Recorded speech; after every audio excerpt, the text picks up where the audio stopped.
Many of us have seen it before.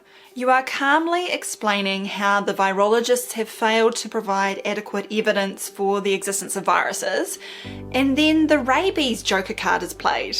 But it doesn't really matter because the important thing is that the replication of the virus is supposed to go on at the site of disease, and that's the cause of the disease.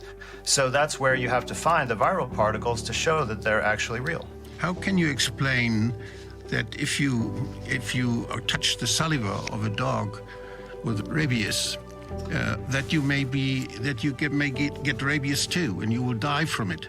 Despite rabies never coming close to most people's lives, it has long haunted the human imagination. Due to the associations with crazed biting, insomnia, male predominance, and hypersexuality, it has been suggested that the condition may have inspired the mythology of vampires in the 1700s.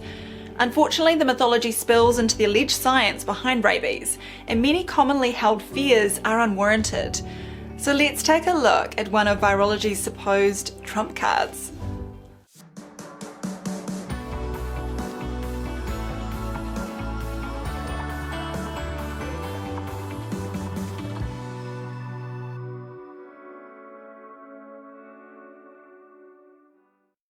The first thing we should note about rabies is that it is very rare. For doctors in countries such as New Zealand and Australia, it is something that is never seen. Even in the United States, hardly any doctors would be expected to see a case of rabies in their lifetimes either. In fact, the most recent US surveillance report stated that no human rabies cases were reported in the United States during 2019. From 2000 through 2020, a total of 52 human rabies cases were reported in the United States and its territories, representing a mean of 2.5 cases per year. Globally, cases are mostly confined to third world countries, and there are said to be around 50,000 deaths each year. However, the details concerning these cases are often sketchy, and other estimates are half this number or even less. The first symptoms of rabies are often non-specific before neurological complications manifest. These include paralysis, confusion, hallucinations, and insomnia. Hydrophobia or fear of water can appear in the later stages, as well as hypersalivation, with the appearance of foaming at the mouth. Before we get into the science of rabies, it is important to differentiate between the existence of a condition versus the claim that it is caused by a virus. There is no doubt that people get sick, and the condition of rabies has an extremely high fatality rate. The problem is that a virus has not been shown to cause rabies.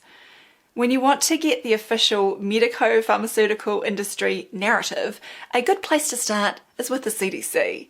When you go to their rabies page, it states that rabies is a fatal but preventable viral disease. It can spread to people and pets if they are bitten or scratched by a rabid animal. We'd better stop there. They've just claimed it is caused by a virus, so we'll see if they can back this up. On their About Rabies page, they describe what they say is the rabies virus, claiming that it is shaped like a bullet with an RNA genome consisting of approximately 12,000 nucleotides. There is also a description of the claimed replication and infection mechanism, but there are no citations. Let's head on over to Wikipedia and the rabies virus page, where it states that rabies virus, scientific name rabies lyssavirus, is a neurotropic virus that causes rabies in humans and animals. And once again, there are no citations for this claim. Under the infection section, it is stated that Joseph Pawan discovered that, quote, infected vampire bats could transmit rabies to humans and other animals. We finally get to a source citation, which is Pawan's 1936 paper, The Transmission of Paralytic Rabies in Trinidad by the Vampire Bat. The paper sets the scene with a fanciful tale where Pawan states, the Encyclopaedia Britannica 1911 quotes Peter Martyr as saying, soon after the conquest of South America by the Spaniards, that in the Isthmus of Darien there were bats which sucked the blood of men and cattle when asleep to such a degree as to even kill them. However, Pawan at least thinks this unlikely, but then introduces his hypothesis that there is some infectious disease transmitted by the bat bites. He then outlines accounts of how the destruction of thousands of dogs failed to stop cases of rabies in some areas. After all this slaughter, he stated, the suspicion was therefore again raised that some flying sylvan animal was responsible for the spread of the epidemic. Ominously, he recounts that previous investigators were also drawn to the unusual phenomenon of bats flying around during the day, shrieking and fighting with one another. However, with regard to the speculation, he reported that the evidence was a tad scant.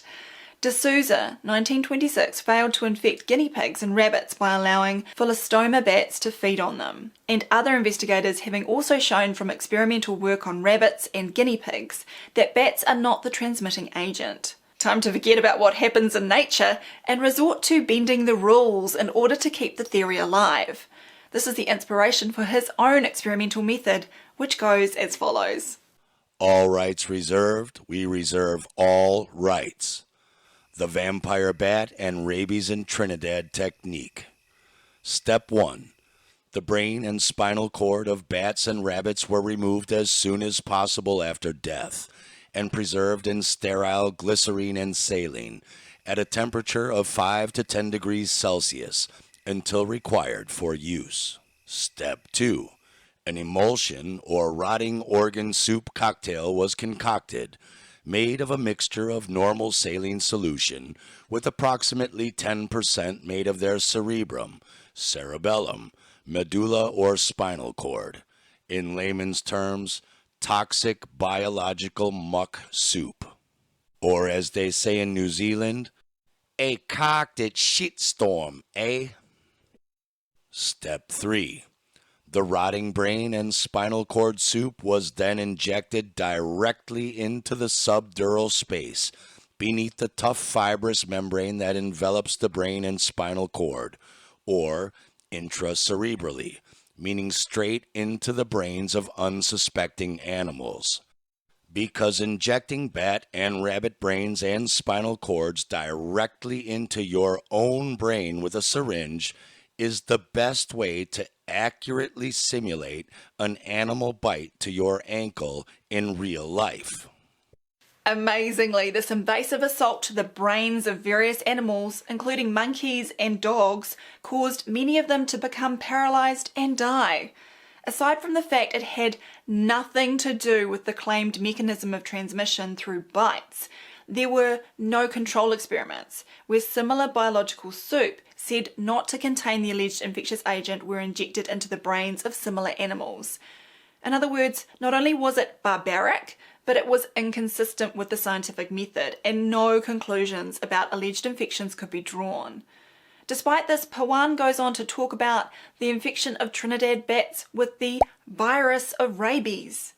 This is quite a leap, even for the 1930s, when the proposed virus model was typically that of an infectious protein, rather than the post-1950s rogue genetic code model. But germ theory had certainly taken hold, and the war on microbes was all the rage.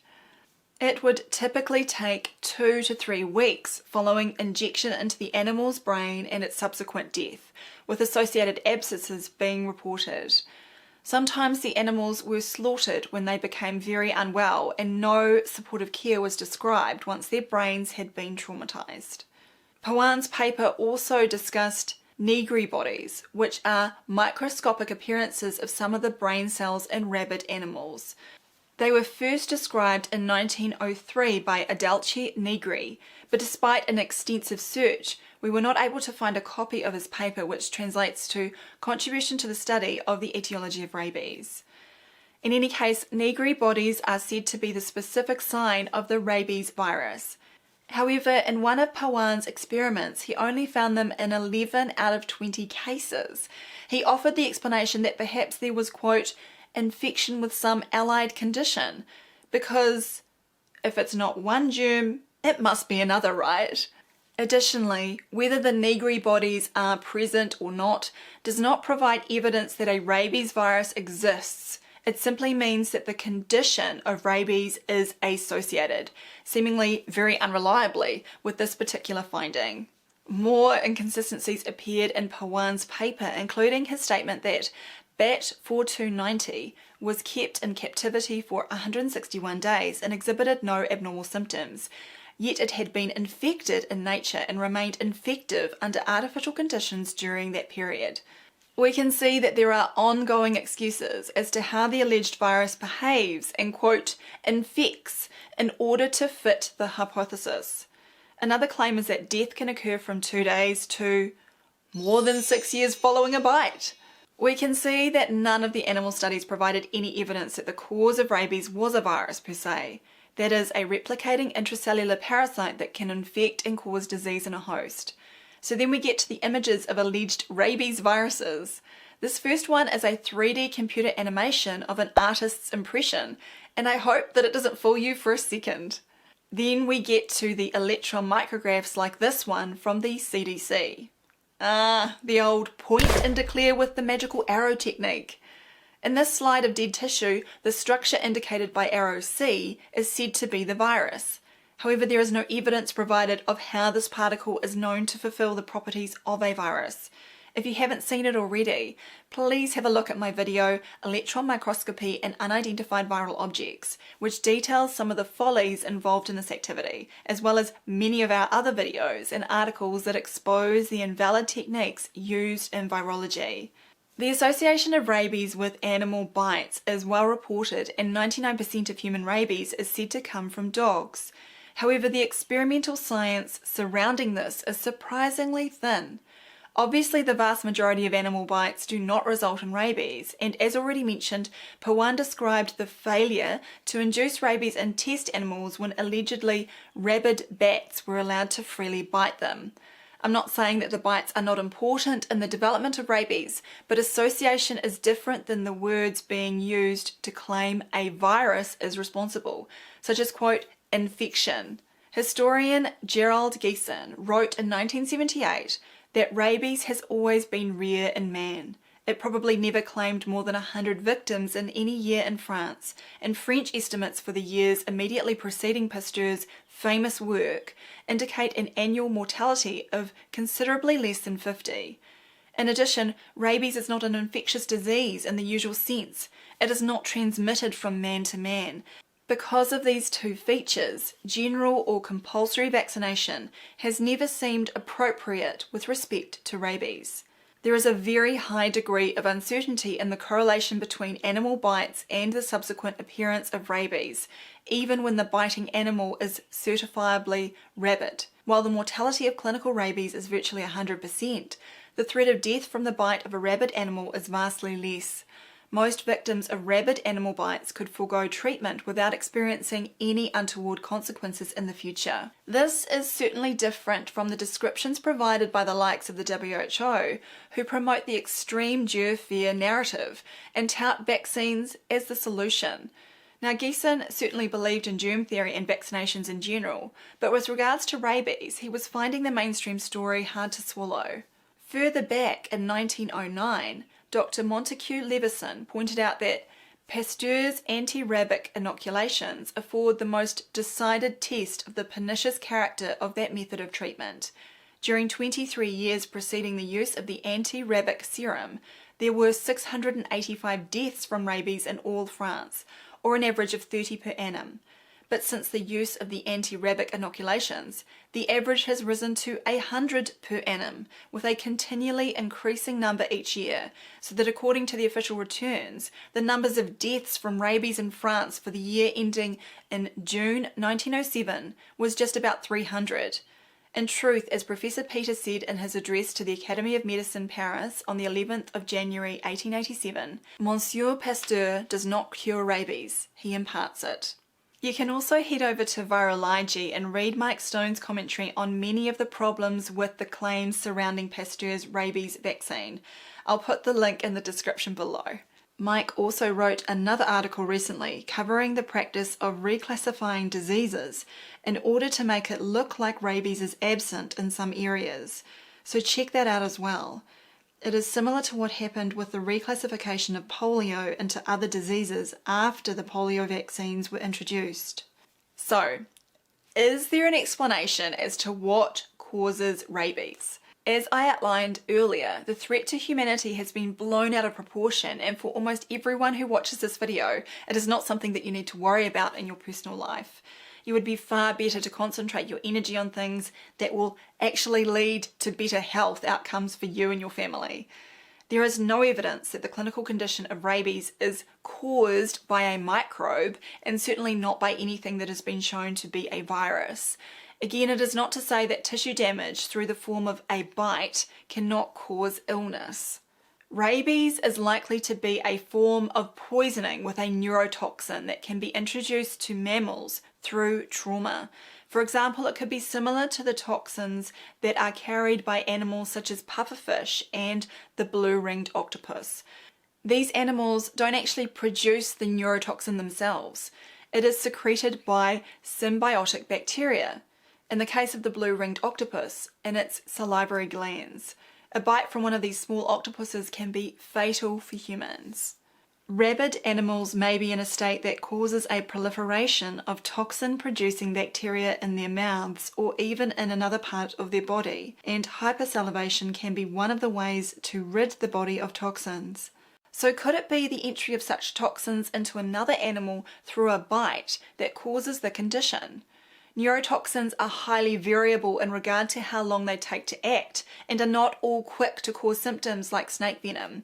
The effects of currently known neurotoxins include hypersalivation, weakness, restlessness, paralysis, tremor, dysphagia, and coma. This all sounds a lot like clinical rabies, doesn't it? There is no need to shoehorn the virus model into rabies. As we have seen, there is no evidence of any microbe transmitting, and the animal models were not only uncontrolled, but also inappropriately designed to establish such a cause. Don't hold your breath though. As we have seen during the COVID-19 era, investigating the real causes of illness are not in the interests of the powers that shouldn't be. Once again, the virus model and vaccines will be pushed with the claim that the science has been settled. Hopefully though, you're now more prepared when someone tries to derail your questions about the existence of viruses, and they suddenly interject with, "What about rabies then?" If you enjoyed this video, please visit supportdrsam.com